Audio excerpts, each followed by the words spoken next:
Up first this evening, fears of the coronavirus reaching our shores have been realized, with the country recording its first case. The government of Jamaica is prepared to deal with the occurrence of the novel coronavirus COVID-19 in Jamaica. Jamaica today confirmed its first imported case of COVID-19 here in Kingston. Hello, I'm Damian Mitchell. We begin with news that Jamaica has confirmed its first death from the COVID-19. The Prime Minister said the government acted diligently in handling the coronavirus outbreak. The negative impact of the coronavirus COVID-19 on the tourism industry. The probability of infection would be increased. Oh, yes, sir. On ready? Check 1 2 1 2 1 2. You know the vibes. What up, what up, what up? Oh, you don't know, it's another episode of As Real As It Gets. With me, your host, DJ Nemi. We're gonna try and make that one a short. That's like a redundant statement when it comes to me chatting. But on this episode of As Real As It Gets, the aim is to educate and eradicate ignorance, right? And on this episode, we'll be picking up where we left off with the whole COVID corona situation. Now, what I realize is, as human beings, at times, we say things and we regurgitate information without really knowing. It's like a monkey see, monkey do effect. You know, me have to fit in that conversation, and this conversation is entertaining, so let me just interject verbally. And then you say some shit and you sound like an idiot. You understand? So, like I said, my aim is to educate and eradicate ignorance. With that being said, welcome to Corona College. Or COVID College sound better. So this is how we're going to start. Now, a lot of people may be wondering, what's the difference between an outbreak, an epidemic, and a pandemic? So my job here is to make things simple. Look at it as this: small, medium, large. Now, an outbreak, in a sense, is the spreading of a disease on a small scale amongst a cluster of people in a specific location.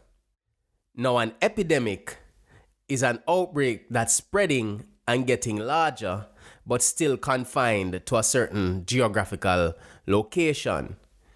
Now, a pandemic, like what we're facing now, COVID-19, is an epidemic that's continuously spreading, but internationally, worldwide, right?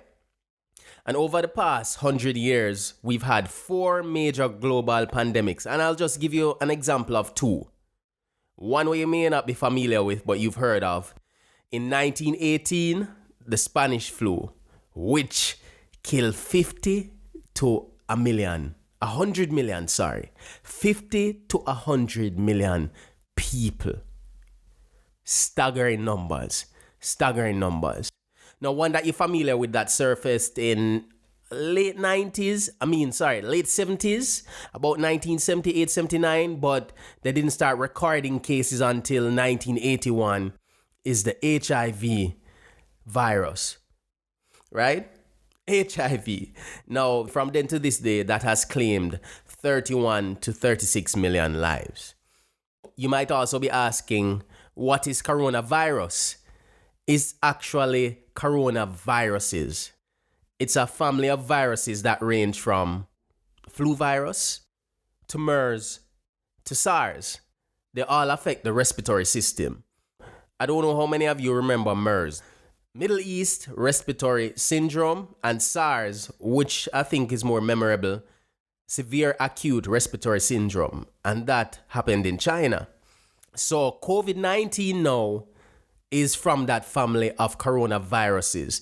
It's a new strain, something that we're unfamiliar with. You understand? So we're dealing with it for the first time. Now, what is COVID-19? All right, so the word itself, COVID-19, I'm going to break it down. COVID, C-O-V-I, stands for coronavirus. The D, which makes it COVID, stands for disease. And the 19 stems from 2019. So that's coronavirus 2019. New strain. New strain, we've never dealt with it before, and that's why things are in such disarray because we don't know what we are dealing with. But we know it's one of the coronaviruses that attacks the respiratory system, right? Now, where and how did it start? Now, Wuhan, China, in the continent of Asia. Now, in Wuhan, they have places called wet markets. Now, if you're wondering what a wet market is, a wet market is a place where they have live animals, they kill them there, they clean them there, and they sell them there.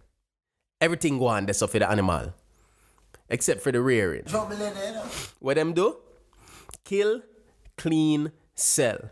Now, during all of this, well, before that, let me say this, it's not the most sanitary place. And when we say not the most sanitary place, that's an understatement. It's nasty there. Because you have blood, pus, a drop on other animals when you kill it, and and that's how diseases spread. So for example, say you have a goat, you have a rabbit, and you have a chicken. In these markets, the animals are stacked atop each other, right? Now, the thing about it is, say I'm killing a goat. Feeding blood, pus, intestines, and shit, and all these things, they're going to fall on the rabbit, which is below, and also fall on the, which other animal may they say? Chicken, yeah. If one animal like the goat has a disease, it falls on the rabbit, on the chicken. The disease is spread in that way. Now you wonder how it get to human beings. Diseases that spread from animals to human beings is referred to as zoonosis or zoonotic. Remember them term there. So any disease we pass from animal to human is referred to as zoonosis to zoonotic. So when they kill those animals, the diseases pass amongst the animals and we consume that meat. And that's how we get knocked. And that's how we get knocked. You understand? Now, COVID-19, how did it become recognized? Now, it's a case that in late November, December, there were strange cases of respiratory issues just popping up all over Wuhan, and they couldn't figure it out until they did their research, backtrack a bit, delved into some information and realized, this shit originate from the wet market, By time they figured that out, COVID-19, this new strain of a coronavirus, was already spreading. It was already spreading. And it wasn't until March, late March, that it was deemed a pandemic, right? So imagine that. From November, December to March. Just imagine the spread, the coverage. Now, the world government response. I might refer to Jamaica mostly because I'm here right now experiencing what's happening in Jamaica. But I'll touch on Asia as well as Europe. Now, the government response in Jamaica. Let me first and foremost state, I'm not pro-JLP, pro-PNP. And for anybody outside of Jamaica who doesn't know, the JLP, the Jamaica Labour Party, and the PNP are both of our political parties. The ruling, governing party right now is the Jamaica Labour Party. With that being said, I'm pro-country, not pro-party.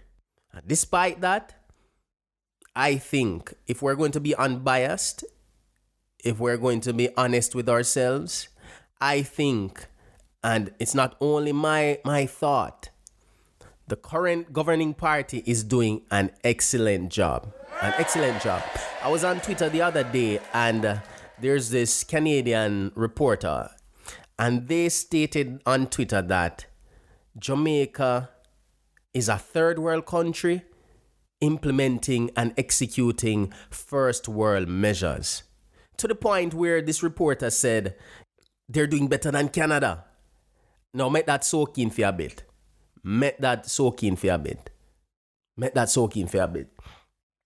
Now, China, Wuhan specifically, in the past week, they haven't reported any new cases of the coronavirus. But what we need to remember is that they've had up to 100 and something days to figure out how to contain and how to eradicate this virus. But let's not take it lightly. The spread was great. It was enormous in Wuhan. But we have to give a round of applause to anybody in the medical field in Wuhan. Just anybody in the medical field worldwide, but specifically for Wuhan right now, for controlling the spread. Now, the epicenter of the coronavirus has shifted from the continent of Asia, the country of China, the province of Wuhan specifically, to Europe. That's what's been stated. And if we're going to break it down, country and not continent, the epicenter, meaning like the ground zero, the point of devastation in the United States, is now New York, apparently. In Europe, Italy, apparently. You know, we have to take our measures, and these countries are taking their measures to do the best that they can.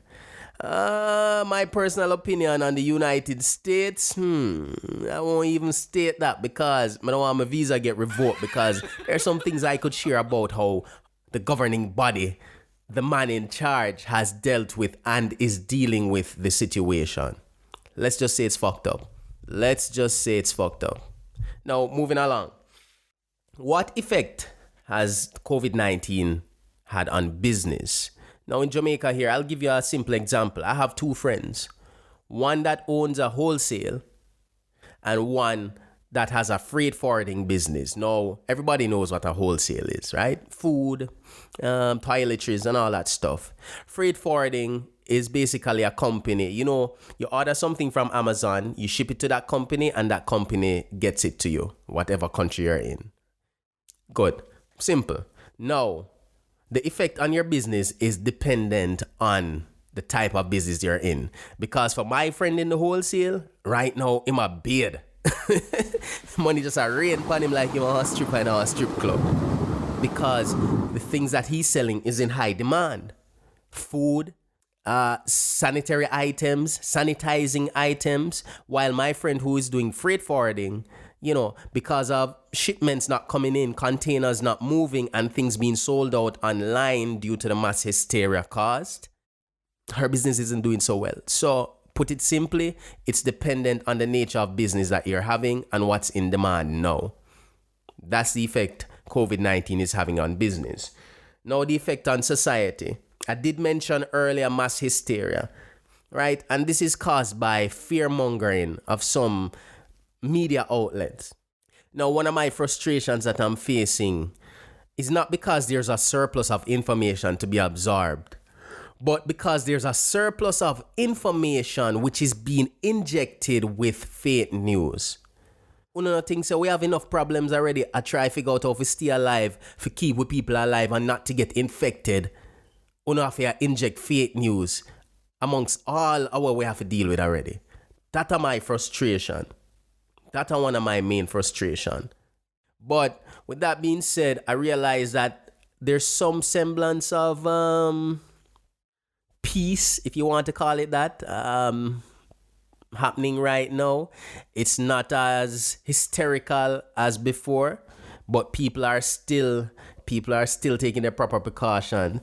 And it feels like the timeline of the world just get pushed back. Whether that's schooling, whether that's Olympics, any major event or any ongoing event which had a specific timeline has now been pushed back by months. That's how big COVID-19 is. It's the first time we have faced this beast, so it's going to be the first time we'll be experiencing certain things, both societal and economical. Now, precautions to take. The main one, or let me not say the main one, these precautions go hand in hand. Social distancing. You see, true, I practice social distancing for the past couple of years. And I say I don't love people, but because I'm a people person. But social distancing, very imperative. Very, very, very imperative. You're probably not going to be able to hold your loved ones for all months if you're extreme like me. My mother and my sister were in a one place and I say, oi, arm's length. Love no but arm's length. Keep it as up. You understand? And this other thing gone. Social distancing and sanitizing. Now, sanitizing with either a hand sanitizer or washing your hands with soap for 20 seconds. Now, when it comes to social distancing, a lot of people aren't practicing social distancing. A lot of people not take it seriously. Them not take it seriously. And I'm going to give you 2 examples further down, but early on I mentioned my frustration, and I'm going to list them out. My frustration, 1, fake news. And I did speak about it a bit early on, so I don't need to go back to that.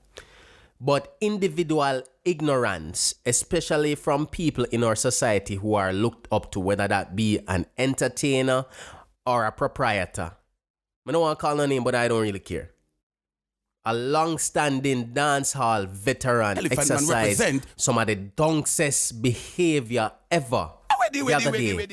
This man is on world tour, touring through countries that have been deemed infected or affected by COVID-19. You're supposed to declare on your immigration form where you're coming from, not only for your safety, not only for the safety of your loved ones, but for the safety of your country.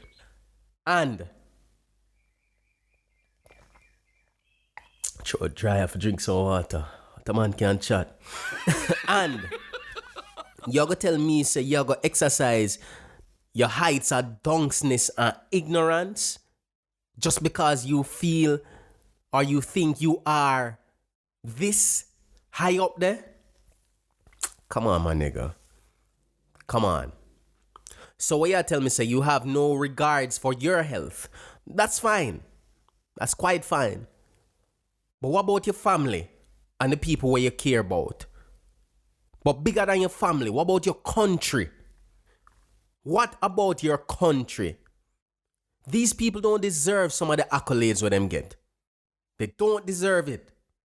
Because if you're looked at as somebody in high regards or high esteem, who's supposed to be setting an example, how could you be such a piece of shit? And then this other proprietor, you know, who dabbles in the sexual realm, I would just call it that. This man's going to keep a pool party after the government has given strict guidelines of operations of no gathering of more than 20 people. Now it's no gathering of more than 10. But at the time, no gathering of more than 20. This guy is going to have a pool party. Come on, my guy. Come on, man. Come on. Come the fuck on. Bad boy Trevor charged for staging pool party during coronavirus. How? You understand what I say? How? But you know, the next real hurtful thing. Big up to all our healthcare workers, whether you're a nurse, doctor, them candy stripes, something them people that will deliver baby, them mother. I don't even remember right now, cause I live it right now. But big up especially to our nurses. Doctors, big up on the same way, but the nurses, them are the real hero, them on the ground, man, not lie. When the doctor, them can go somewhere, the nurse, them have to did it in the Gideon. And our ignorance of COVID-19, which is somewhat understandable to an extent, is driving discrimination to an all-time high, especially against our nurses. No, it was so disheartening, it was so sad when I'm looking in the newspaper, a reputable newspaper, and seeing that taxi drivers are refusing to transport nurses who are taking care or who are trying to take care of our people. You refuse to transport these nurses to their places of work to take care of the people, also refusing to transport them to their home for them to go rest after them crazy hours to go back to take care of them people. Oh, okay. But I bet if you sick or your family member sick and you know one nurse are the first somebody you go for and transport in your car to take care of your people. Can I get an amen? It's this bullshit of if it not happen to me no business. Treat our nurses better. Treat our nurses better. When them strike, just look how the health sector suffer. Just look how the health sector suffer when them strike. If them fi strike right now, everybody dead. I know sometimes I might go to the extreme, but I have to make that point. Before me get no more living, me just move on. Because we say we come for educate, we never come for cuss. Much. Now, symptoms of COVID-19. You might experience a dry cough, fever, fatigue, and difficulty breathing. And difficulty breathing, yes, you see, now, here's a case where you have to, people who are asthmatic will have to discern, is it an asthma attack? Yes. Siri, tap in nice. Is it an asthma attack or is it COVID-19? Okay, I found this on the web for is it an asthma attack or is it COVID-19? Boy, Check it Siri. out. Tap in nice. Anyways, so people will have to decipher or discern, is it that I'm having an asthma attack? The thing about it is, these symptoms might be coupled with each other. So you might experience that difficulty breathing with a bit of fatigue, fever, cough, however the combination goes. If you think you're infected or you think you're exhibiting signs of COVID, in Jamaica, there is a hotline you can call. There are multiple numbers, but the main one is 888-1-LOVE. So just look on your keypad and spell out 1. You see what those numbers are and spell out love. Call, relay your information, get cracking right away. Is it a death sentence? It's tricky to answer, but based on the information that we have now, seeing that it's a new strain of a coronavirus, it seems to be affecting the elderly mostly, from 60s up. And especially if you have an underlying ailment. Now, this is why it's so important to practice social distancing. You don't want to be responsible for killing your parents or your grandma or your grandparents inadvertently. You don't want to be responsible for that. You don't want, think about it. You don't want their deaths on your conscience, on your shoulder. Now, this is what I'm talking about. It's not about us singularly. Us as in me or you. It's about us, as in we, the country. So you have to think about it from that standpoint. It's not about me. It's not about you. It's about we. It's just like this illustration I saw online. It's so, let me just say to the point. You line up a bunch of matches in a row. You light one match. The flame keeps burning, going down the line, 15 matches. And all it takes is for one match to fall out of place to stop that chain effect, that domino effect. All it takes is one. Practice social distancing. Please practice social distancing. Don't only think about yourself. Think about us. Think about we. Think about the country. So high risk, the elderly with underlying ailments. An example, someone in Clarendon died the other day. It's a 79-year-old man who traveled from the States, and I think he traveled through Europe. He had diabetes as well as hypertension. So you don't know, death sentence right there, so boom, gone. That's the only recorded death so far. And currently we have it's either 21 or 25 confirmed cases of infection. Now, I already spoke on how the government of JA is dealing with it. You know, quarantining. There are 2 communities which are quarantined right now. Corn Peace in Clarendon and Bull Bay. Bull Bay was the first to be quarantined, and now the pros and cons of COVID. Now, in every dark cloud, there's a silver lining. And most things in life are a matter of perspective. Now, I was reasoning with a friend and I said to her, during all of this, there's so many things happening. And some of the things I hope will continue and should continue, apart from the increase in cleanliness, is the discipline. Because now that you can't have more than 10 persons gathering at once, I realized I went to pay a bill the other day and I went to a place. People are lined up. They're keeping their distance. They only let 10 people into the establishment. There was no pushing, no shoving. Business was flowing so smoothly. The markets, they're open from 6 to 2. You understand? People want to make them money, so you know they're going to be there on time. You know the time frame. There's no freestyling, so you can plan around that, and it makes things so much easier and so much more seamless. Now, during the practice of social distancing, we've had to jump into the virtual world. Classes are being held online. Now, most of these things that's happening now are things that are happening in first world countries, but we've never really had a chance or had an occasion to implement it here in Jamaica. And from the implementation, we're realizing that there's so much possibility, or so many more things that are possible.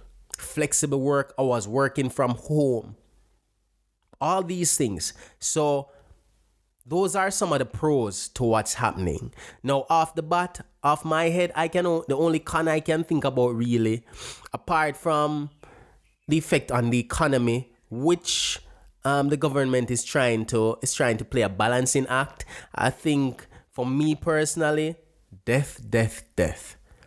That is the biggest con to me right now when I think about it, death. Oh, and by the way, another pro. When you check the crime rate, nothing now go on. No man no one come out and kill nobody. Accident, I can't tell when last me hear one. Because nobody know up on the road that drive like zombie. Everybody lucky. You understand? But some of the most viable things that have happened, I wish and I hope that we keep them going forward. But we need to maintain that discipline. So it all starts with the discipline. How long will COVID-19 last? And the simplest of answer I can say is, it will last as long as we don't follow the guidelines. Plain and simple. If we don't follow the guidelines, the rules and regulations in place, that will only lengthen its existence. We are responsible somewhat, to an extent, for the length of infection that we're experiencing. We have to be a part of the solution, not a part of the problem. And like the Prime Minister said, no weak fence. Some people are being weak fence. No weak fence. Right now we need strong fences. This will last as long as we allow it to, by not following the guidelines. Plain and simple. Plain and simple. There's not more to it. Plain and simple. That's how long it will last. Now, I think it's time to wrap up. I think I've somewhat covered or touched on some points just to make certain things clear. Right? But hold on. During this time, we've become very creative as well. We become very creative. If you're looking for ways to occupy your time, I think I'm going to leave some links in the show notes, in the podcast show notes. So, just scroll down, read the notes, check out the links. You can either jump on your Apple device. You have games you can play with each other. You can either stream or go watch an online party. Since we can't gather out in public, I realize that online parties have become very popular. So grab your drink in your yard, turn on your computer, fire up your internet connection. Whole a vibe. You understand? Whole a vibe with your online community. So like I said, I'll leave a link in the podcast notes on things to do while you're locked down and in quarantine. Right? Now, people, wherever you are, whoever you are, and whenever you're listening to this, please, let's work together to eradicate, to control, or to find a solution to curb this virus, this disease. Make we work together. Respect each other. Respect the laws of the land. Let's get rid of this virus, this disease. Please. And whatever you want to do, take care of yourself. Take care of each other. Mostly. It's not a I, me, or you thing. This is a we thing. This is a community thing. This is a country thing. This is a world thing. Make we take care of each other. And in closing, you don't know who it is. It's me, your host, DJ Nemi. Thank you for entertaining the conversation. Thank you for listening. Thank you for taking the time. Now, before you go, please remember to subscribe, listen, like, share, rate, and leave a review. Now, when you do these things, it helps to increase the visibility of the podcast so we can get the message out to more people, to a wider audience. So what I'll do, I'll leave some links, like I said, in the show notes. Apart from the quarantine activities, I'll leave some links in the show note to our YouTube channel. You know, sometimes people don't have their phones on them, they don't have a podcast service. You can go to our YouTube channel down in the link and watch and listen to the episodes. Also, we have a WhatsApp group where you can, leave topics that you want to discuss. You can have a discussion there or just share your opinion. So look out for the link to that WhatsApp group as well. And all other social media connections or social media handles will be in the podcast notes. Now, for close, big up on yourself, love and respect. Jamaica, make we stay safe, and yeah, I'm out. You dig?